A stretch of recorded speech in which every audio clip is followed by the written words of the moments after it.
Parang hindi naman po kapanipaniwala na yung security lang, simple security reason. Request, hihingin pa ni Gina Acosta kay BP. Your Honor, that is the truth. There is no request for security to me as regards that. At And parang there has hindi rin never naman been, po, parang hindi rin naman po kapanipaniwala na didiskarte lang nun si Gina Acosta mag-isa. Your Honor, I am not given the roles that I play and I perform and the functions that I perform in the Office of the Vice President. I am not really privy. Mr. Chair, parang napaka-imposible po na ikaw ang Chief of Staff, na under sa'yo yung At mga saka tao yung- na yan, And na yung hindi mo pera alam pong- ko. Yung pera pong Quite pinag-uusapan impossible, natin, Mr. Chair. 125 million, pag pumunta po sa opisina, alangan mo wala lahat kayo nakita. Anyway, Congresswoman Pami Zamora, recognize. Mr. Chair, mabilis lang po ito. I'd just like to ask the Land Bank, nung nirelease yung 100, in the instance that the first 125 million was released, how long did that take, ma'am? Hindi po ba, ako po, base po sa experience ko, pag pupunta po ako sa bangko, kahit ano pong nilalabas nila na kahit ano pong halaga, binibilang po sa harap ko. So, binibilang din po ba itong 125 million? In the case po ng OVP, yung 125 million, since ang bank po is, ang nirelease po that time is cash na sealed po siya directly from the BSP. So, option po ni client na hindi na kinount since sealed po siya. So, hindi po siya binilang. Binilang po siya by bundle but not by pieces na. So, that's ganun lang po. Binilang, hindi na po dinaan sa money counter. Ano bang tawag doon? Machine counter, Mr. Oo, Miss yung Chair. machine. Hindi na po. Hindi na po. And Nakasealed then na. they cannot, you said the money came in a box. Bakit po hindi na lang po tinangay yung box? Sorry, hindi po tinangay, pangit po yung pagkasabi ko. Bakit po hindi box ang dinala? Hindi ginamit. Ginamit. Option po ni client yun na hindi na nilagay sa box. So, for security reason, I think, Miss Chair, Apa. kasi masyadong yung box, kitang-kita po na it's ano po siya, storage box ng money from BSP. Kasi meron pong nakasulat sa box na galing po siya sa BSP. Tama po ba? Yes, Miss Chair. All right. Thank you, Mr. Chair. Mr. Chair? With the indulgence of Congressman Yeah, with the Rhodes. indulgence of Mr. the Honorable Gutierrez. Congressman, Mr. Chair, Ay, can yes. may we Ma'am, be Miss Campos na, no? recognized? Oo. Regarding the CCTV, the bank has a retention period of 90 days for the CCTV footages, so we cannot provide anymore. noted. Mr. Chairman, since Yes, this Congressman Paduano. representation move for that for the submission of such CCTV, yung teller po, pina-invite na natin. Yes. Yung duty guard on that day. Including the we may also invite the duty guard on that day, Mr. Chairman. with the logbook. Yeah, so move, Mr. Chairman. Thank you. Second, Mr. Chair. Congressman Akop. Thank you, Mr. Chair. Clarification lang po. Sino po ang finance ng OVP? Yes. Attorney Sanchez. Yes, Mr. Chair. Thank you, Mr. Chair. Ako po, Mr. Chair. Yes, ma'am. You were aware na 125 million yung confidential fund ng opisina ni Vice President for 2022. Yes, Mr. Chair. And would you know, kailan po ko yung na-notify na na-download na yung amount na yun doon sa Office of the Vice President? It's December 13, Mr. Chair, if I recall it correctly. December 13 of 2022. Yes, Mr. Chair. May I know why? Mr. Chair, the Office of the Vice President requested for additional funding from the DBM, not only for the provision of confidential funds, but also for a supplemental budget for our socioeconomic programs. No. So the Vice President requested for confidential fund. Kailan po yun? Sometime in August, Mr. Chair. Tapos nagrantan lang ng December Yes, Mr. Chair. 13. Okay. Now, may I ask Land Bank, when was the amount withdrawn?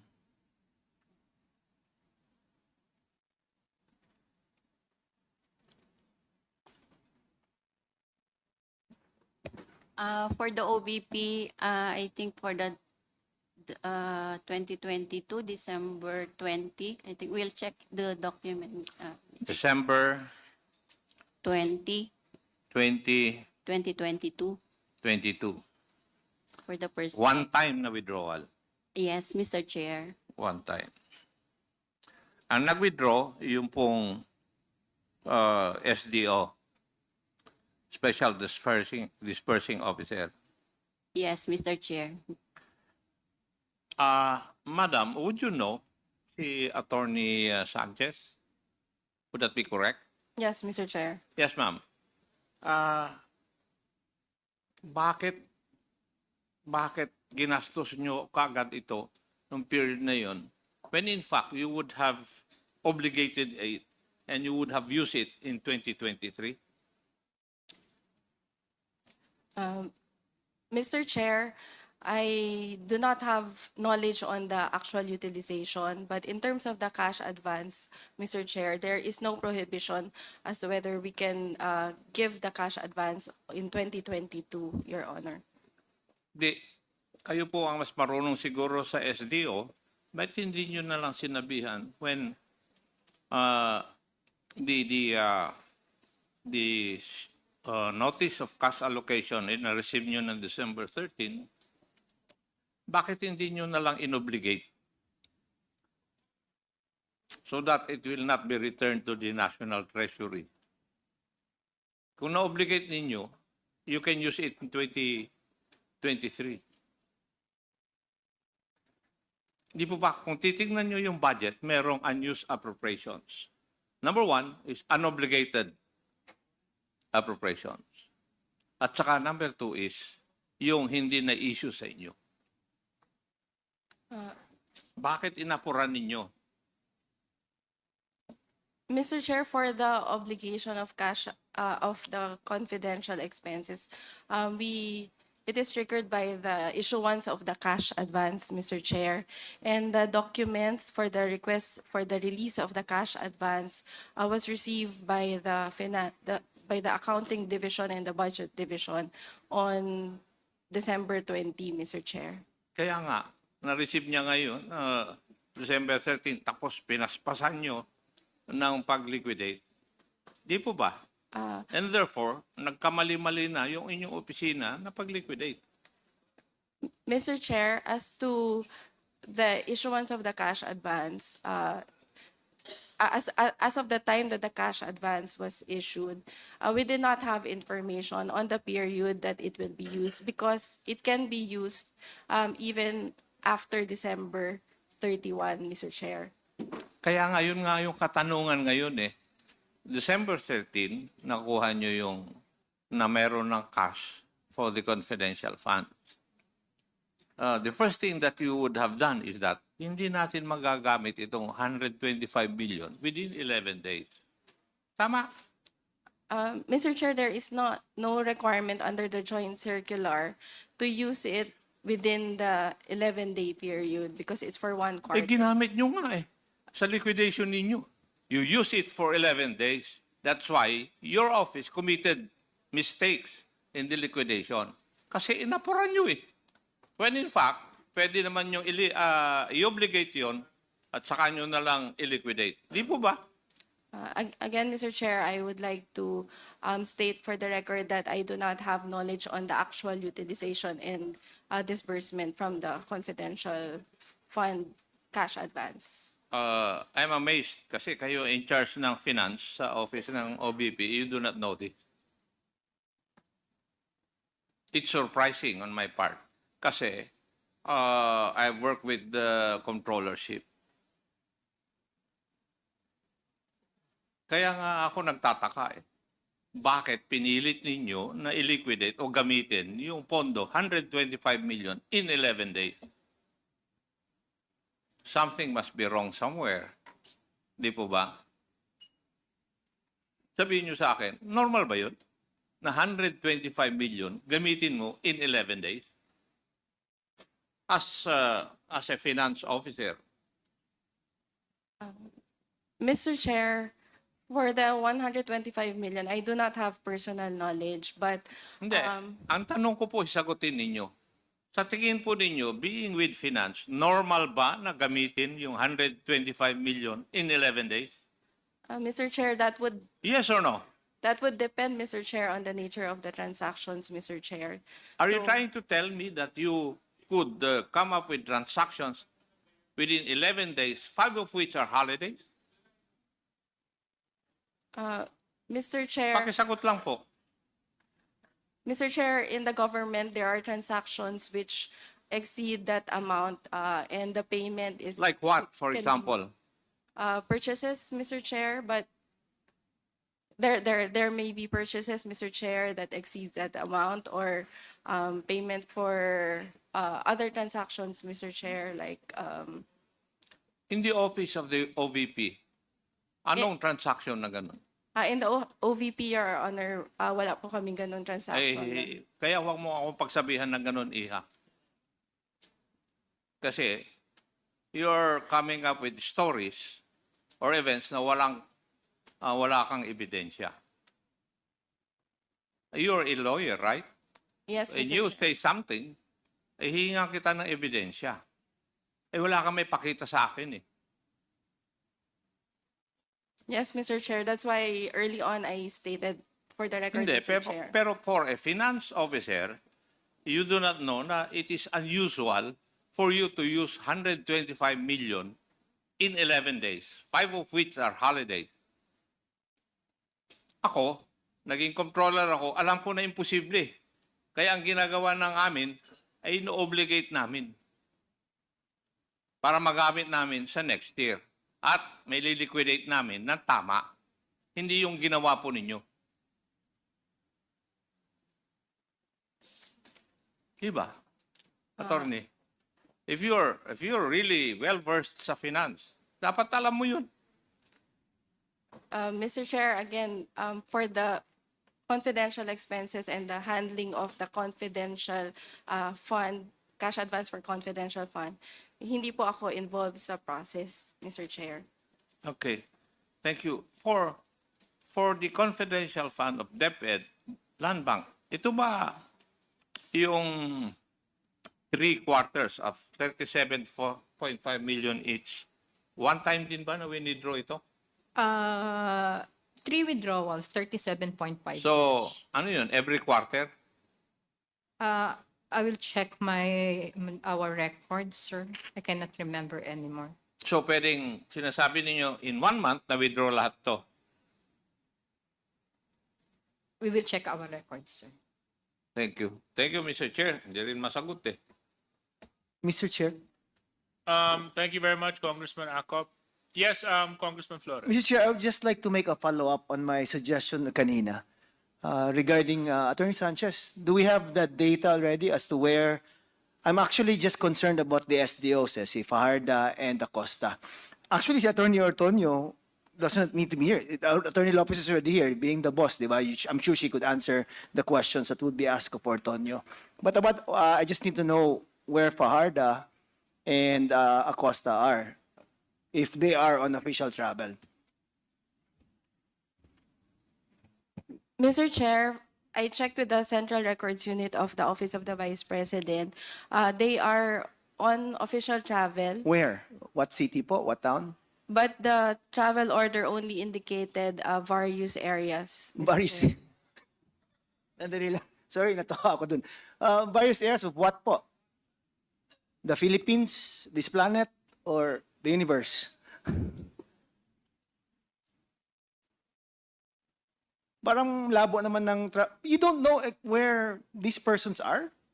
I have no personal knowledge, Your Honor. At Attorney Lopez, you're the Chief of Staff. Wala ba tayong idea man lang, Luzon, Visayas, or Mindanao ba ang activity? Or kasi most of the questions that have been asked, to be fair, could have been answered by these two persons. They're really the ones that are needed here to answer the questions of the members of this committee. So, ang tanong ko lang po, if they are really on official travel, saan po? Respectfully, Mr. Chair, Your Honor, if I may read the travel order in toto. All right. Just a moment. Travel Order 2024-1037. In the interest of public service, Edward D. Fajarda is hereby authorized to travel on official business to continue the monitoring and facilitation of the preparations and rollout of the OVP anniversary activities in various areas on November 18 to 22, 2024. And then the second would be while outside of his official station, he is authorized to collect allowance for daily travel expenses, incur actual travel expenses in accordance with Executive Order number 77, chargeable against OVP funds, subject to existing Okay, budgeting. so parang accounting. general po yung travel order nila, travel authority nila. But who would be the person in the OVP who could at least give an idea as to where or what part of the Philippines they are in now? Your Honor, as mentioned early on, we do have a rollout of Kaya nga, but I'm sure, But the meron naman exact- tong assignments. Ikaw, doon ka. Ikaw, dito ka. Di, posible naman na all over lang sila, di ba? Sino po ang may alam niyan? Kasi, again, I'm gonna repeat why I want them here. Because most of the questions are actually directed to them, di ba? We understand, Your Kaya Honor. pangit naman, kayo tinatanong, ipapasa nyo lang din na dapat sila. It could have been, properly done kung nandito din sila. And we've been treating you fairly naman, di ba? None of you have been We cited in understand. contempt. You're all here. You're all eating your own food nga, di ba? I noticed. I think it's better than our food. Di ba? So, I do understand, Your Honor, but as mentioned earlier, number one, I have not really gone through that. again, I'm just asking for who among the officers of the OVP would have an idea as to their exact whereabouts? None? Kasi if you're a government officer, di ba? You're assigned to travel. Aren't you supposed to show that this is my certificate of appearance? I went to this particular office to justify your travel. Tama po ba? Di ba? So saan ngayon ang pinupuntahan nila? Is it any of the offices, satellite offices of the OVP? No one will answer? On my end, Your Honor, I really have no personal knowledge. Kasi ang nabasa ko rin po is various areas. Who gave the travel authority? May I see again? Just a moment, please. Sige. The travel authority was signed by the Assistant Chief of Staff, Your Honor, Mr. Ortonio. Pinapa-excuse ko na sana. Diba? So, he's your assistant, right? Can you not call him up and say, where are these persons ba? I'm just interested with Acosta and Fajarda. I will try to reach out to him, Your Honor. Oh, so you cannot contact your assistant, chief of staff? Oh, because when I arrived, as mentioned earlier, yes, I arrived only and reported to the office yesterday. I have not seen him, Kaya nga, actually. but I'm sure there are means of communication. He being your assistant. In this day and age, I'm sure someone could get in touch with anyone. Would you not agree, Attorney Lopez? I will try to reach Okay, out. I'll give you a few minutes, ha? Thank you. No worries, Your Honor. Yeah, just a quick manifestation, Mr. Chair. Ms. Zulay, Attorney Lopez, how long have you been in government?